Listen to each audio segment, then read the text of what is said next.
Eu queria pedir para você abrir a sua Bíblia no livro de Gênesis, por favor. Nós estamos aqui nas quarta-feiras, irmãos, principalmente os visitantes. Nós estamos ministrando a respeito do livro de Gênesis. E aí, hoje nós vamos dar sequência no capítulo 2, a partir do verso 4. Nós já tivemos algumas exposições aqui desse livro tão fantástico, e hoje a gente vai dar continuidade, vamos falar a respeito da formação do homem. Amém? Todo mundo achou aí?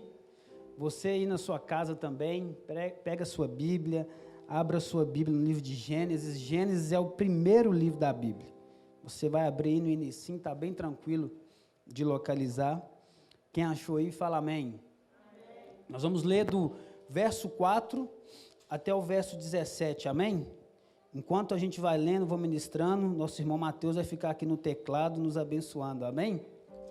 Então vamos lá. O livro de Gênesis, capítulo 2, verso 4, diz assim, ó: Esta é a gênese dos céus e da terra, quando foram criados, quando o Senhor Deus os criou. Versículo 5. Não havia ainda nenhuma planta no campo da terra, pois ainda nenhuma erva do campo havia brotado, porque o Senhor Deus não fizera chover sobre a terra. E também não havia homem para lavrar o solo. Mas uma neblina subia da terra e regava toda a superfície do solo. Então formou o Senhor Deus ao homem do pó da terra e lhe soprou nas narinas o fôlego de vida, e o homem passou a ser alma vivente. Verso 8. E plantou o Senhor Deus um jardim no Éden, na direção do Oriente, e pôs nele o homem que havia formado. Boa noite, gente. Verso 9. Do solo fez o Senhor Deus brotar toda sorte de árvores agradáveis à vista e boas para alimento, e também a árvore da vida no meio do jardim, e a árvore do conhecimento do bem e do mal. Verso 10. E saía um rio do Éden para regar o jardim, e dali se dividia, repartindo-se em 4 braços. Verso 11. O primeiro chama-se Pison, é o que rodeia a terra de Ávila, onde há ouro. O ouro dessa terra é bom. Também se encontra lá o bidélio, a pedra de ônix. Verso 13. O segundo rio chama-se Gion, é o que circunda a terra de Cush. Verso 14. O nome do terceiro rio é Tigre, é o que corre pelo oriente da Assíria. E o quarto é o Eufrates. Verso 15. Tomou, pois, o Senhor Deus o homem e colocou no jardim do Éden para o cultivar e guardar. Verso 16. E o Senhor Deus lhe deu esta ordem: de toda árvore do jardim comerás livremente. Verso 17. Mas da árvore do conhecimento do bem e do mal não comerás, porque no dia em que dela comeres, certamente morrerás. Vamos orar, meus irmãos. Jesus, obrigado pela tua palavra. Obrigado porque a tua palavra não depende de circunstância. Obrigado, Senhor, porque a tua palavra é fiel. Obrigado, Jesus, por estarmos estudando aqui na nossa igreja esse livro tão precioso, que fala a respeito, Pai, da nossa cosmovisão, de revelações tão profundas para a nossa igreja. Senhor, que nós venhamos sair daqui edificados mais uma vez. Nós precisamos da tua palavra, nós precisamos da sua graça, Deus, nós precisamos da sua bondade, nós precisamos do seu refrigério, nós precisamos da tua correção, nós precisamos do seu amor, nós precisamos do Senhor em totalidade, Pai. Precisamos do Senhor por completo, precisamos de um Deus que é Pai, mas também de um Deus que nos exorta, que nos corrige. Deus, precisamos de um Deus que é amigo, mas de um Deus também que é justiça. Pai, precisamos de um Deus que é santo, Senhor, mas um Deus também que se ira. É desse Deus que nós precisamos, Pai. Não nos deixe sair daqui da mesma forma. Transforma a nossa mente, transforma o nosso coração, Senhor Jesus. Que essas palavras venham entrar pela nossa vida e rasgar o nosso coração, porque a Tua palavra divide juntas, divide medula, Senhor. Nós precisamos do Senhor, Pai. Ajude-nos, Pai, em nome de Jesus, Senhor. Amém. Queridos, nós vamos então entrar hoje nesses versos. É muito interessante que do verso 4 ao 7, aqui, o livro de Gênesis fala a respeito da criação do homem, e depois do verso 8 ao 14, ele fala a respeito do jardim, e depois também do verso 15 ao 17, ele fala a respeito da primeira ordem de Deus para o homem. Nós estamos aqui estudando, aprendendo várias coisas a respeito desse livro que é, ao mesmo tempo, tão grande, mas tão complexo, cheio de revelações para o meu e para o seu coração. E aqui começa com a formação do homem nesse momento, e o versículo 4 ele continua dizendo: esta é a gênese do céu e da terra, quando foram criados. Aqui, Moisés, que nós cremos que escreveu, ele está falando a respeito para nós, essa é a genealogia. Nós temos estudado aqui na igreja a respeito disso. Gênesis, traz a ideia de princípio de todas as coisas.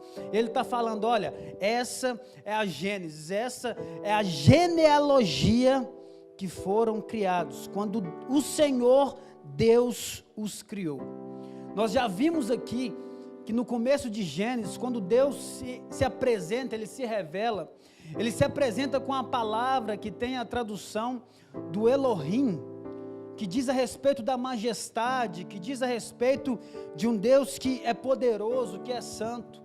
E agora nós vemos um Deus, que essa palavra aqui, o Senhor Deus, significa Yahvé, o Deus poderoso. O Mateus gosta, Mateus, de falar muito. Nossa tradução do hebraico para o português é difícil de dizer. O mais próximo que nós conseguimos é Yahvé. É a mesma forma que Deus, Ele se revelou a Moisés também em Êxodo capítulo 3. Ele está dizendo a gênese do Senhor, Deus que criou. Que Deus é esse? O Eu Sou.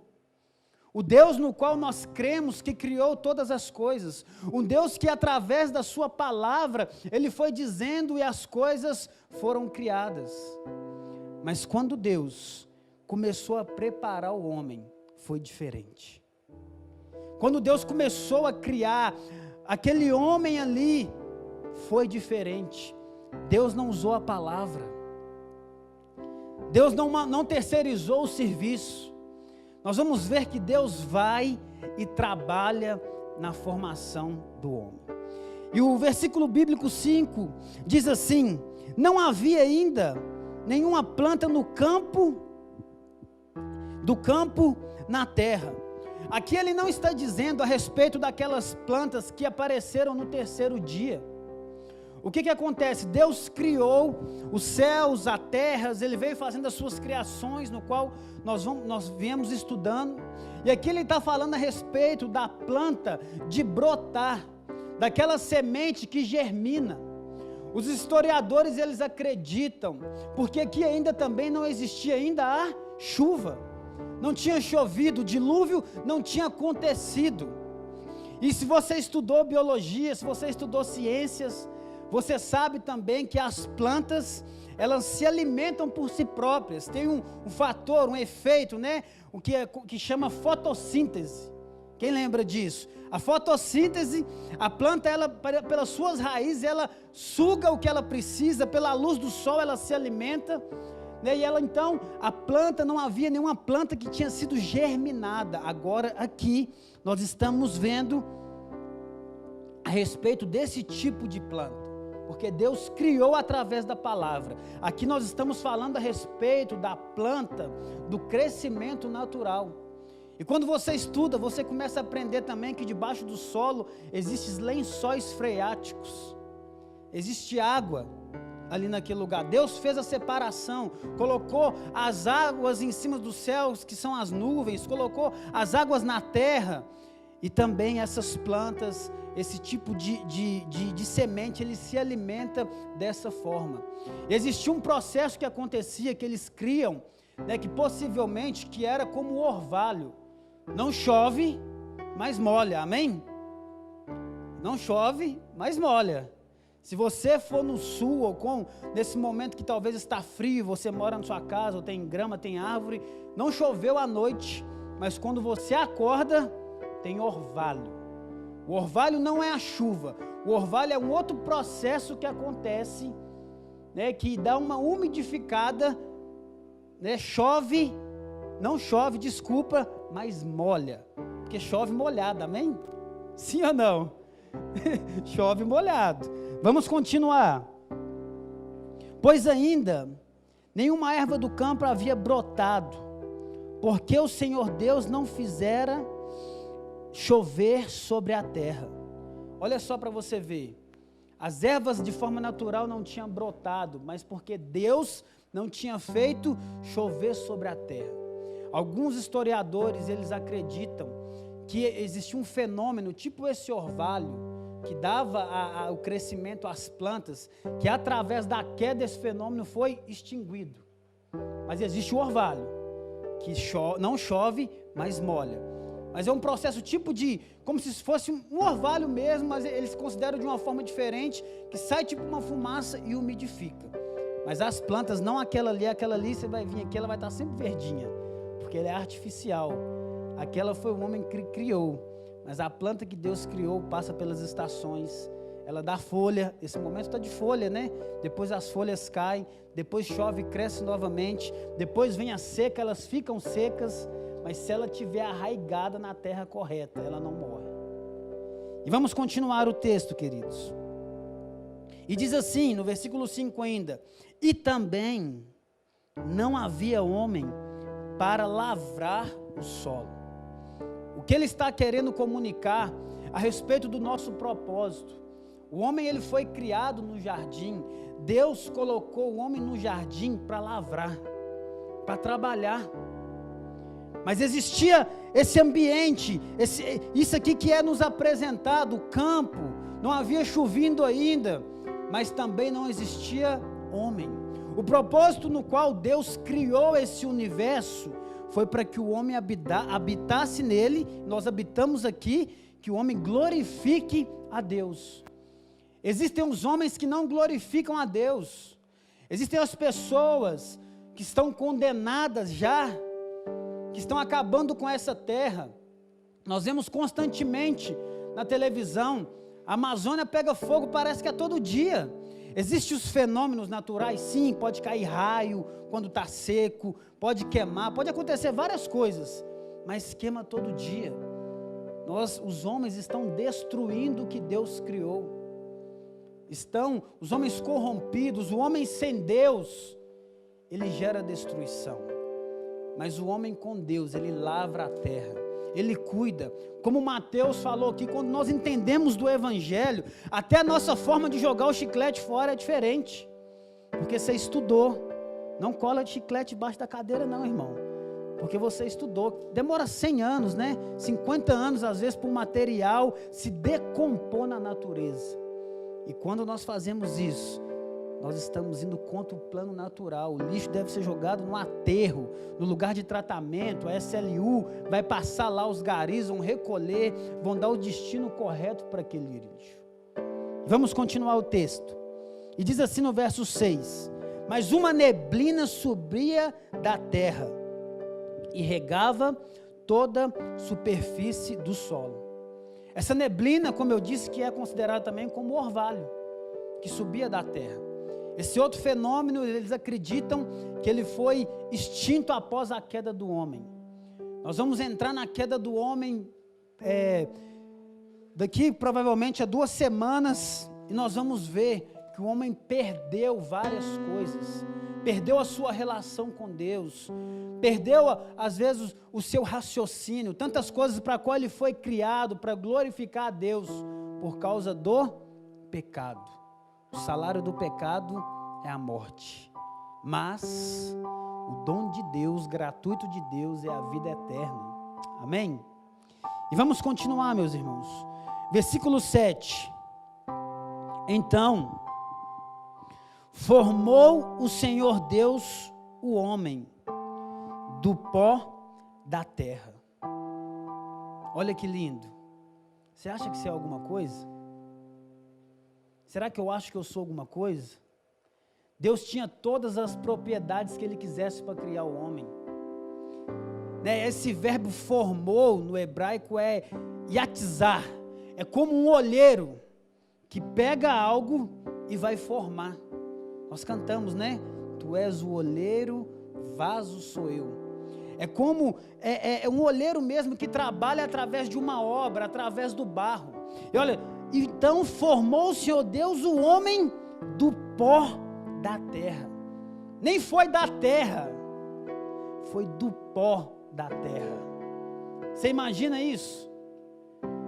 Deus pega uma matéria-prima desprezível, pega uma matéria-prima simples, do pó da terra. Quando você dá um tapa na terra assim, não sobe o pó?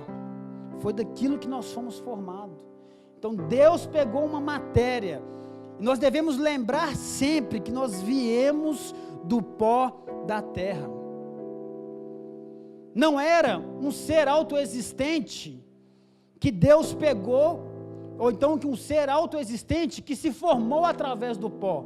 Não, foi um Deus autoexistente que pegou uma matéria-prima simples que é o pó e formou o homem. É diferente. Nós não somos autoexistentes, nós existimos por causa de Deus. Nós vimos aqui a respeito da teoria da evolução, que crê na autoexistência das moléculas, das partículas, mas nós somos criacionistas, amém? Cremos num Deus que criou todas as coisas, e Ele escolheu criar eu e criar você através do pó da terra. Você é pó, eu sou pó, nós somos pó. Mas um pó, na mão do olheiro, ele vira um vaso, amém? Um pó, na mão do artífice, do artesão, que tem habilidade. Nós não somos criados a ponto de chegar para Deus e perguntar coisas para Deus, indagar a Deus, assim como fez Jó. Talvez fazemos isso por arrogância. Jó perguntou para Deus: onde você estava quando eu construí os luminares? Onde você estava, Jó? Sabe onde Jó estava? No pó da terra. No pó da terra. Assim como eu e como você. Mas o pó da terra, na mão do artesão, ele transforma. E o artesão, quando ele está formando o vaso, né, vaso? Olha o vaso aí, ó. E se ele achar que o vaso não está bom, ele quebra, porque ele é o dono da obra.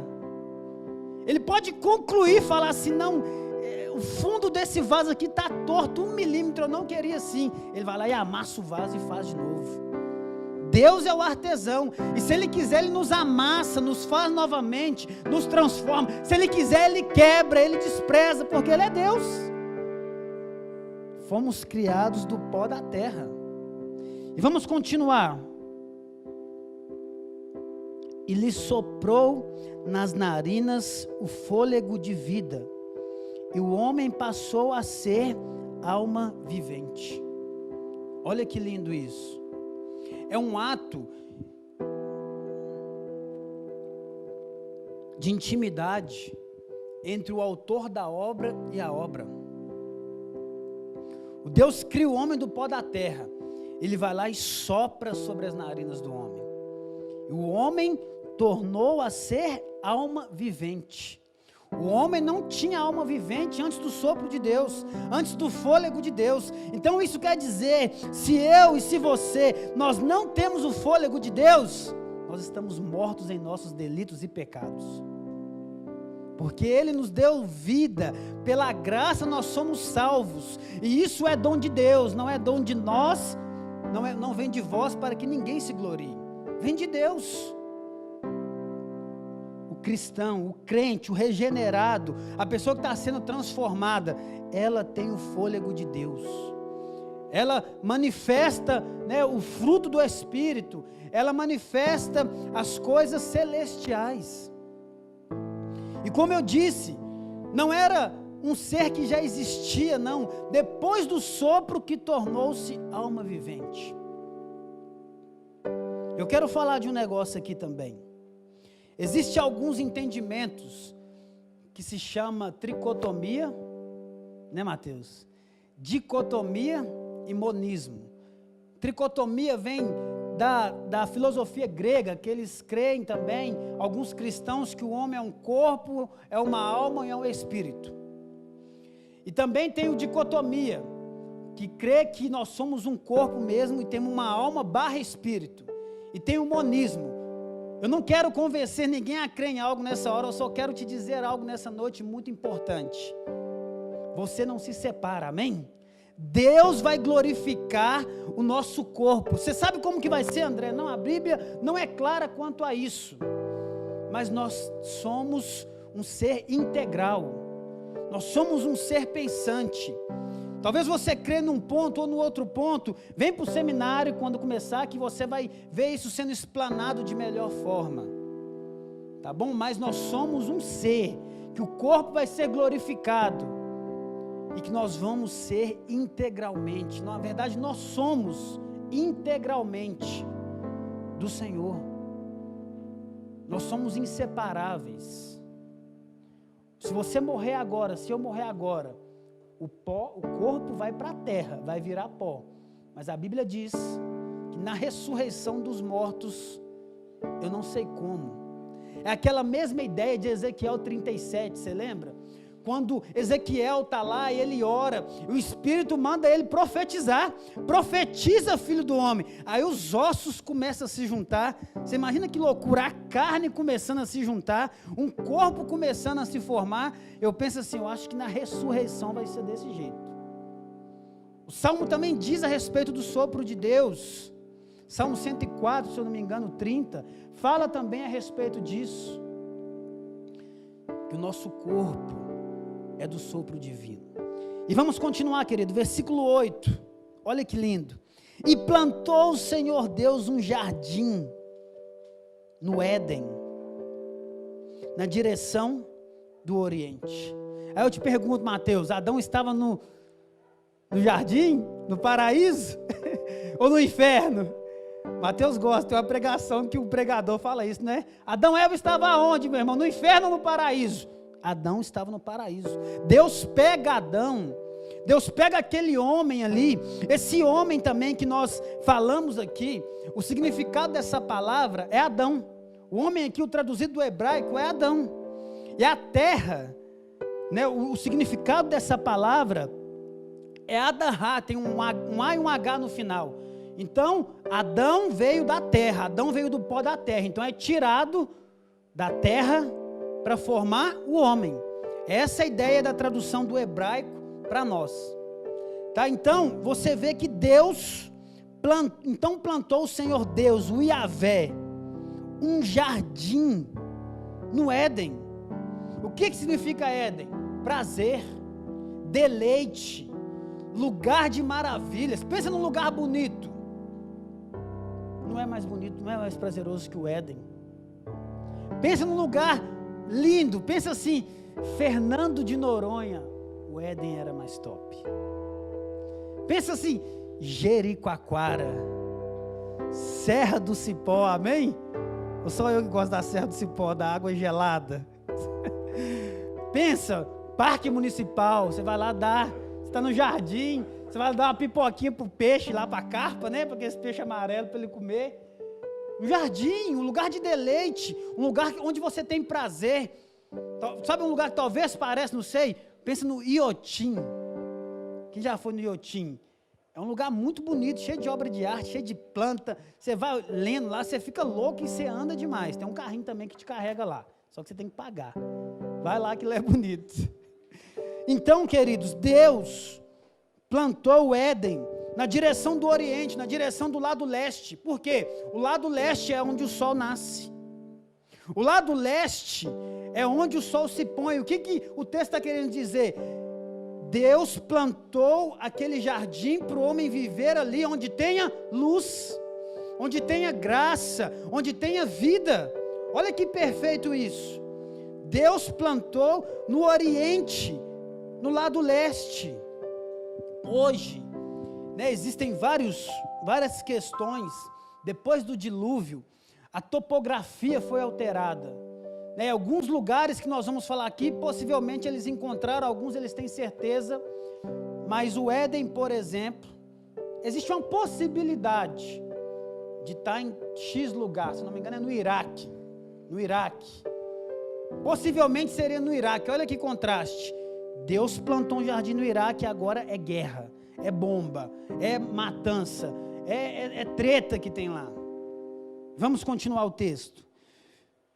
E pôs nele, versículo 8 ainda, e pôs nele o homem que havia formado. Olha para você ver, Deus, o arquiteto do universo, falou: vou criar o homem do pó da terra, vou plantar um jardim, e vou pegar essa obra que eu criei dentro desse jardim, porque eu quero que esse homem tenha deleite, eu quero que esse homem tenha prazer, eu quero que esse homem tenha a luz do sol para ele ver todos os dias, que ele veja a minha luz através do sol, que ele veja minhas obras através das plantas, que ele veja minhas obras através do rio, que ele veja minhas obras através dos animais. Foi isso que Deus fez. Deus planta, Deus pega o homem e coloca no jardim que ele formou. Você imagina? Se Jesus estivesse no jardim, Jesus não teria pecado, porque Jesus é perfeito. Se eu e você estivéssemos no jardim, nós poderíamos ter pecado igual a Adão. Possivelmente estaria o nosso nome aqui, e pôs o André. Não, mas é Adão, por causa da terra. Amém? Por causa do significado original. Vamos continuar. Versículo 9 diz assim, queridos: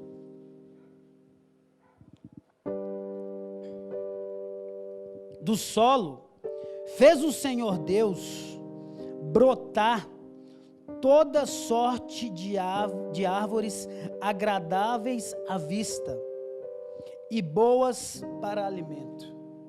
Sabe o que Deus fez no jardim? Deus falou assim: eu vou plantar Adão lá, e agora vai começar a nascer árvore boa, vai nascer abacate, vai nascer maracujá, vai nascer carambola, vai nascer uva, vai nascer amora, ou só eu que gosto dessas frutas, vai nascer kiwi, que é caro, nozes, como só no Natal, né, irmão? Misericórdia. O que Deus estava falando ali para aquele homem que ele criou? Deixa eu te dizer algo, Adão, eu estou te dando um banquete, eu estou colocando diante de você uma mesa, na qual você tem diversas opções, você pode comer do bem e do melhor, aqui, você tem manga, ubá, que seu dente não vai ficar agarrado àquela linha, imagina. Você tem aqui pitanga, acerola para sua imunidade, para você não gripar. Tem laranja também, você chupa uma laranja, serra d'água, nossa, docinha. Tem abacaxi de Marataízes.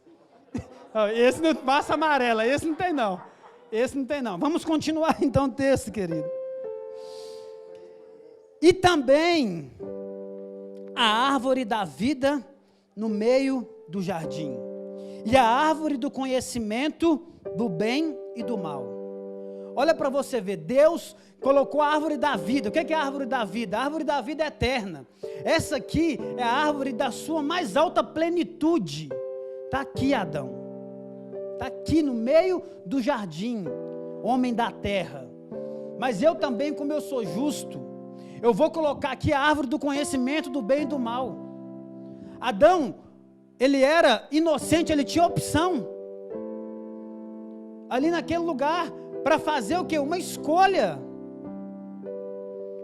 ele era um homem consciente, ele era um homem que tinha sabedoria, e Deus proibiu esse homem de comer de 10 árvores, sim ou não? Não, Deus apresenta um banquete, Deus coloca ainda uma árvore da vida, e coloca a árvore do conhecimento do bem e do mal. Não era uma árvore de maçã, amém, irmãos? A Bíblia não fala, é a árvore do conhecimento, a árvore do conhecimento do bem e do mal, que Deus colocou. Nós aprendemos que era uma maçã, né? Aí você fala que a maçã da Apple é do cão, foi a maçã que o Adão mordeu. Deus colocou a árvore lá, falou assim, olha, está aqui o banquete, está aqui a árvore da vida, está aqui também a árvore do conhecimento do bem e do mal. E vamos continuar, versículo 10, olha como esse Deus ele é perfeito. E saía um rio do Éden para regar o jardim e dali se dividia. A provisão de Deus, olha, eu vou colocar uma árvore, vou colocar árvores, tem um orvalho, mas eu sou tão bom que eu vou colocar também um rio aqui, para que essas águas possam se alimentar da terra, que elas possam se alimentar e dar o que? Fruto autossustentável, alta sustentabilidade que nós falamos tanto hoje, né? De energia renovada. Deus colocou coisas naturais, Ele não precisou de criar a lâmpada, porque Ele já tinha criado o grande luminar para governar o dia. Não precisou de criar, né, a luz fluorescente, porque Ele tinha criado o grande luminar para governar a noite e as estrelas. Ele coloca o que? Um sistema de irrigação natural no meio do jardim. Já viu aquelas imagens assim tem um jardim, né? Uma casinha, e aí tem lá um rio no meio. Para quê? Para que Adão pudesse consumir a água, para que Adão pudesse beber uma água pura, para que ele pudesse se hidratar, para que as plantas pudessem produzir. Coloca no jardim tudo isso para esse homem. Deus fez tudo perfeito, queridos. Esse rio, ele se dividia, repartindo-se em 4 braços, né? E aí começa a falar agora alguns nomes. Versículo 11, o primeiro chama-se Pison, é o que rodeia a terra de Ávila, onde há ouro, né? Pison significa o que? Imergir. Alguns historiadores também, né, não localizam hoje de exato esse rio, por exemplo, esse local aqui, e alguns comentam que existe uma inversão também de que o rio desaguava lá, mas a Bíblia está dizendo que do jardim fluía um rio que saía para 4 rios. Então, primeiro, Pison, onde há ouro. Olha para você ver, Deus sabia que ia colocar o homem naquele lugar que tinha ouro. Deus tinha as matérias, vamos dizer que especiais, mas Ele quis criar o homem do pó da terra, para a gente nunca esquecer de onde a gente veio. Ah, eu nasci milionário. Você veio do pó da terra. Você pode ter uma condição diferente, seu pai pode ter trabalhado, sua família pode ter lutado, ou não lutou, mas todo mundo veio do pó da terra. Preto, branco, careca, cabeludo, quem usa óculos, quem não usa óculos, olho verde, olho preto, todo mundo veio do pó da terra. Tem um cara aqui que parece meu irmão que eles estão falando. Então vamos lá, querido, vamos continuar. Versículo 12. O ouro dessa terra é bom, e também se encontra lá o bidélio e a pedra de ônix. O que é o bidélio? Sabe o que é bidélio? Bidélio é uma resina que fazia, sabe o que também? Mirra. Que fazia o óleo, né, o perfume de mirra. Olha quantos elementos Deus tinha saindo do jardim que Ele plantou do Éden e desaguando nesses lugares. Deus poderia criar o homem do bidélio. Imagina, você não precisar de comprar perfume e cheirar mirra, mas Deus criou o homem do pó da terra. Mais uma vez, para a gente não esquecer. E vamos continuar, queridos. Versículo 13. O segundo chama-se Gion, que significa borbulhar. É o que circunda a terra de Cush. Verso 14. O nome do terceiro rio é Tigre. É o que corre pelo oriente da Síria. E o quarto é o Eufrates. Esses dois, Tigre e Eufrates, têm a localização hoje. Se você olhar no mapa bíblico, se você entrar no Google Maps lá, no aplicativo do seu celular, colocar Rio Tigre, Rio Eufrates, você vai localizar eles. Esses dois rios, depois do dilúvio, depois do que aconteceu na terra, eles estão lá. Por quê? Porque Deus quis. Os outros dois não foram localizados, mas esses dois estão lá, no mesmo lugar. E vamos continuar agora, verso 15. Então, tomou, pois, o Senhor Deus ao homem e o colocou no jardim do Éden para cultivar e o guardar. Olha para você ver. Deus pegou o homem, colocou ele no jardim do Éden. Com qual propósito? Cultivo. Para guardar o jardim. Deus pegou aquele homem Adão, colocou ele no jardim para ele ser um mordomo. Assim como nós estamos aqui nessa terra como mordomos. Você pode comprar uma casa, você pode comprar um carro, você pode comprar um celular, você pode comprar uma fazenda, falar assim, isso aqui é meu, está aqui a escritura, está aqui a nota fiscal, é seu, até que Jesus volte, porque vai ficar aqui. Mas Deus, Ele quer restaurar todas as coisas. A Bíblia diz que Deus vai restaurar, que existe novos céus, uma nova terra. O propósito de Deus é nos levar para o local original de onde nós nunca deveríamos sair, que é o jardim. Para quê? Cultivar, para guardar. Adão, ele foi colocado nesse lugar com o propósito de cuidar desse lugar, de forma de trabalho, mas não era um trabalho como talvez eu e você temos hoje, um trabalho exaustivo, cansativo. Às vezes nós chegamos na sexta-feira quebrado, arrebentados, cansado emocionalmente, cansado fisicamente, parece que fomos sugados. Adão não tinha isso. Você imagina um trabalho leve, era um trabalho comum, um trabalho como de um homem da roça, cultivar o jardim, cuidar, podar, né? Tá ali, naquele lugar, cultivo, trabalho, foi para isso que Deus colocou o homem no jardim. Foi para isso que Deus pegou e deu a oportunidade para Adão, para que ele pudesse estar no jardim. Nós estamos aqui na terra, nesse lugar corrompido, nesse mundo que jaz do maligno, para cultivar, para guardar, para pregar o evangelho.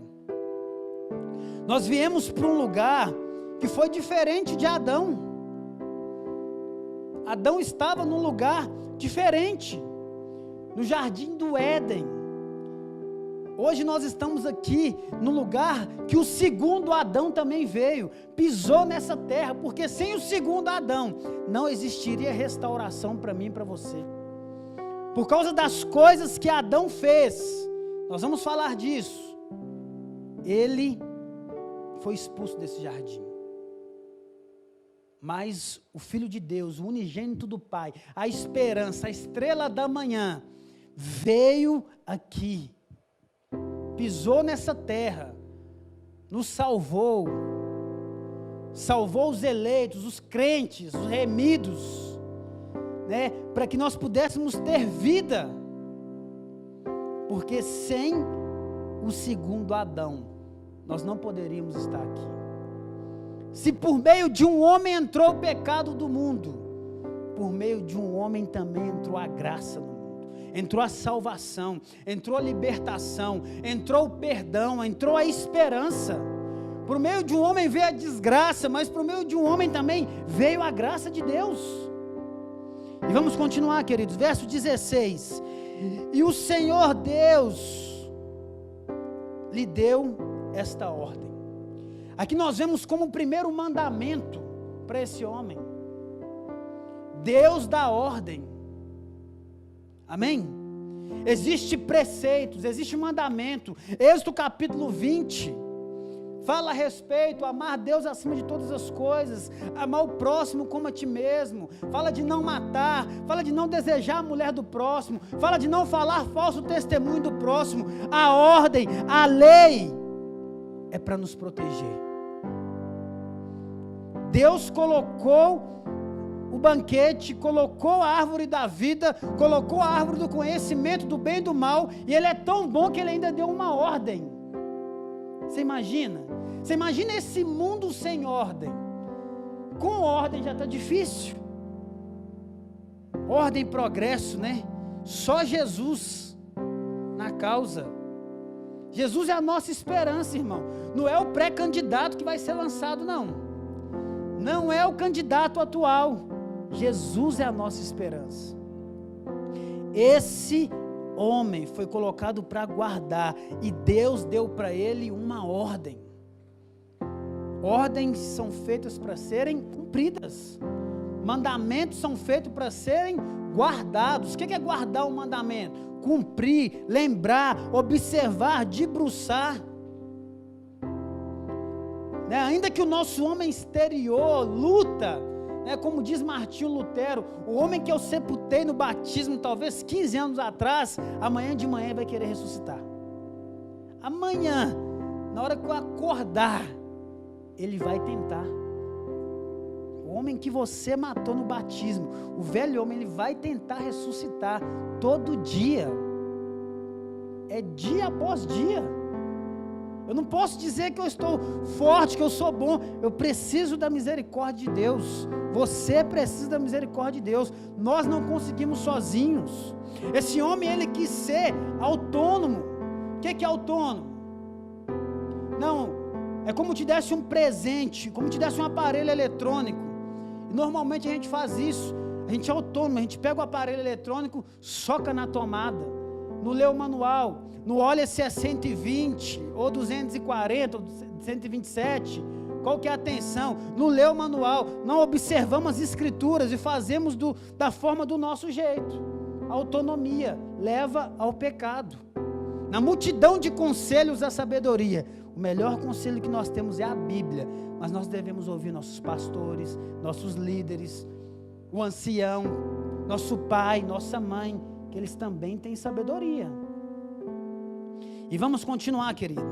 Olha a ordem de Deus para esse homem, olha o que Deus falou para ele. De toda árvore do jardim comerás livremente. Deus falou para esse homem aqui, toda árvore do Éden, você pode comer, está liberado, open food, open bar não, irmão, open food, amém? Deus falou para Adão, está liberado, Adão, come pera, come uva, come o que você quiser, o banquete está aí servido à mesa para você, você tem tudo o que você quiser. Vamos dar um exemplo, talvez teria lá, 1000 espécies de árvores, não sei quantas árvores que tinha, mas mil espécies de árvores, e aí ele falou para ele assim, ó, mas da árvore do conhecimento do bem e do mal não comerás. Deus é tão bom, Deus coloca uma ordem para impedir aquele homem de pecar. Aquele homem era livre, ele tinha consciência, aquele homem tinha conhecimento, e Deus dialogando com ele, homem, você pode, Adão, homem do pó da terra, você pode comer tudo, mas, uma ressalva para você, não come da árvore do conhecimento, do bem e do mal. Aqui o mal já aparece no jardim. Deus planta Adão no jardim. Deus é justo. Aquele homem ali, livre, aquele homem bom que Deus criou. Deus falou para ele: Adão, você pode comer de tudo, mas não come da árvore do conhecimento do bem e do mal. E Deus é um Deus que explica, amém? Não existe toda regra, toda ordem que existem para mim, para vocês, para você, ela tem uma explicação. A lei da gravidade, se a gente pular aqui, você vai cair lá embaixo e vai machucar. A lei de trânsito, né, a Constituição, algumas leis são contra totalmente a palavra de Deus. Mas muitas leis, a lei é para quê? Para que serve a lei? Para apontar o quanto nós somos pecaminosos, o quanto nós ainda somos depravados, o quanto o homem é mau, o quanto o homem é depravado, e também para nos preservar. Essa é a proposta da lei: preservar, cuidar. Deus está demonstrando cuidado com esse homem. Deus não foi um Deus omisso, que colocou ele no jardim e falou assim: deixa eu colocar ele aqui, vou criar um tanto de espécie, e vou jogar essa árvore aqui, e se ele comer, o problema é dele. Não, ele falou: Adão, você pode comer das árvores livremente, mas, porém, entretanto, não coma da árvore do conhecimento do bem e do mal. Por que, Adão? Vamos continuar o texto. Porque no dia em que dela comeres, certamente morrerás. Querido, o homem era inocente, mas ele não era ignorante, amém? O homem tinha um pensamento claro, e Deus está falando para ele: ó, no dia que você comer dessa árvore, você vai morrer. A primeira vez aparece aqui na Bíblia, nos relatos, um Deus bom, que vem criando todas as coisas. Ele apresenta a morte. E essa morte que ele apresenta, não é um simples, não é que é simples, né? Não é um falecimento. Ele está apresentando uma morte espiritual. Ele está apresentando uma separação do homem de Deus. Deus está falando: porque no dia em que dela comeres, certamente morrerás. Você vai morrer, Adão. Quando diz para a gente não matar, quando diz para a gente não adulterar, porque isso é mal. Deus sabe o que é mal. Deus conhece o mal. Deus conhece todas as coisas. E quando Deus diz, não é um conselho, é uma ordem. É uma ordem. Eu estou dizendo, eu não estou de brincadeira. Se você comer disso, você vai morrer. E nós vamos continuar na semana que vem, vendo o que aconteceu, na outra semana, o que aconteceu com esse homem. Você e eu, nós conhecemos a história. E qual o mandamento que Deus tem colocado nos nossos corações? Deus tem ordens aplicadas para a nossa vida, hoje. Os 10 mandamentos, ele vale. Jesus ele não veio abolir a lei. Jesus ele veio cumprir a lei. E eu e você, nós só vamos conseguir viver eternamente.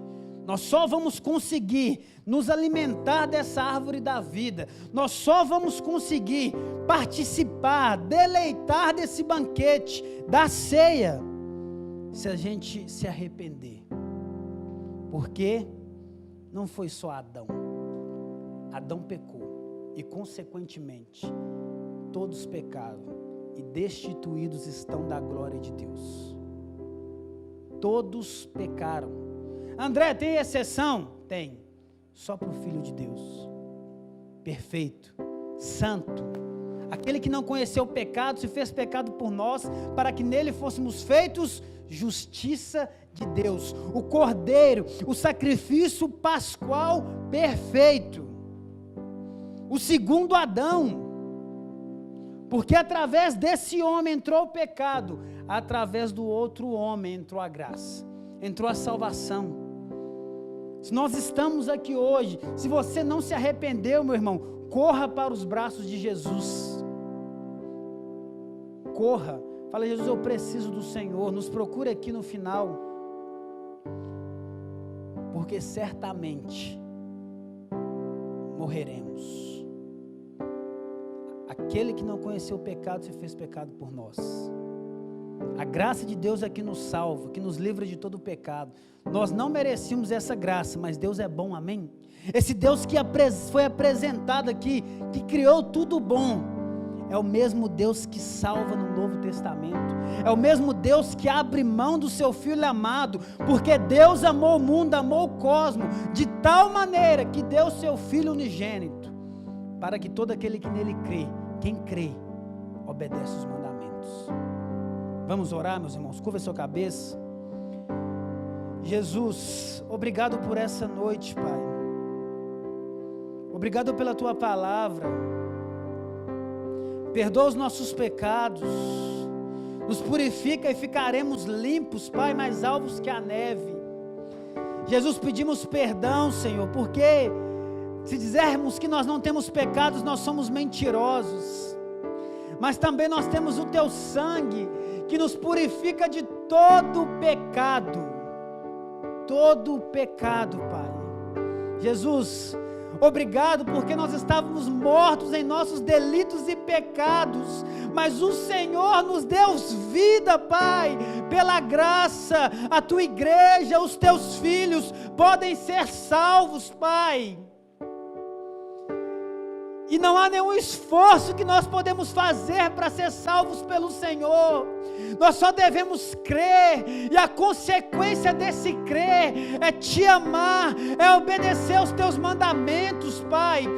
Firma as nossas vidas no Senhor e nos esconda através da Tua cruz, Jesus. Derrama o Teu sangue sobre nós nessa noite, que a acusação que vem na nossa mente venha cair por terra, que a Tua palavra venha ser lembrada. Aquele que não conheceu o pecado se fez pecado por nós. Deus, o Senhor levou sobre si as nossas dores, as nossas enfermidades. O castigo que nos traz a paz estava sobre o Senhor, e pelas Tuas pisaduras a Tua igreja, o crente, o regenerado é sarado, Pai. Mas ainda existe perdão. Muitos serão perdoados, muitos serão salvos. Salva, Jesus. Salva, Senhor, nesse mundo caído, nesse mundo sem esperança.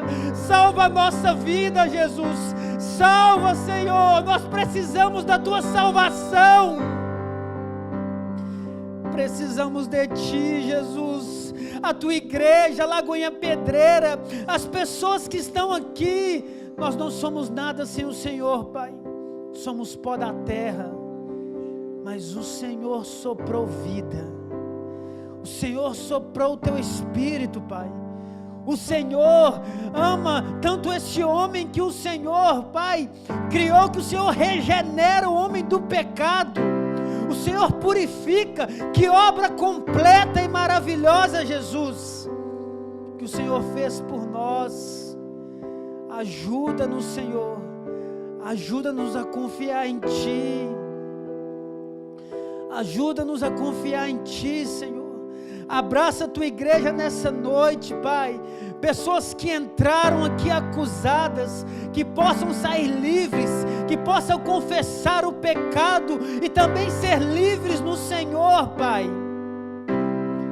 Ajuda, Jesus, ajuda a Tua igreja, ajuda a Tua noiva, Senhor.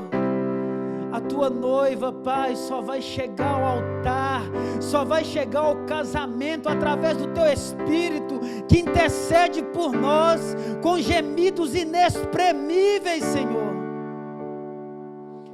Sim, Jesus, não há mais condenação para aqueles que estão em Cristo Jesus, Pai. Não há mais condenação para aqueles que estão no Senhor. Fortaleça-nos, Jesus, fortaleça-nos. Nós precisamos do Senhor, Pai. Clamamos ao Senhor nessa noite, Pai. Jesus, ajuda-nos, Senhor. Ajuda-nos, Jesus. Nosso irmão Mateus vai cantar uma canção. Curve a sua cabeça. Ora ao Senhor, peça perdão pelos seus pecados, irmãos.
Estenda sua mão, querido, que a graça do Senhor Jesus, o amor de Deus o Pai e a consolação do Teu Espírito ajude-nos a todos os dias, Pai. Ajude-nos a perseverar. Ajude a Tua igreja, fortaleça a Tua igreja, Pai. Porque nós precisamos do Senhor, Deus. Em nome de Jesus. Amém. Amém, querido. Se você quiser ofertar, dizimar, a irmã está lá.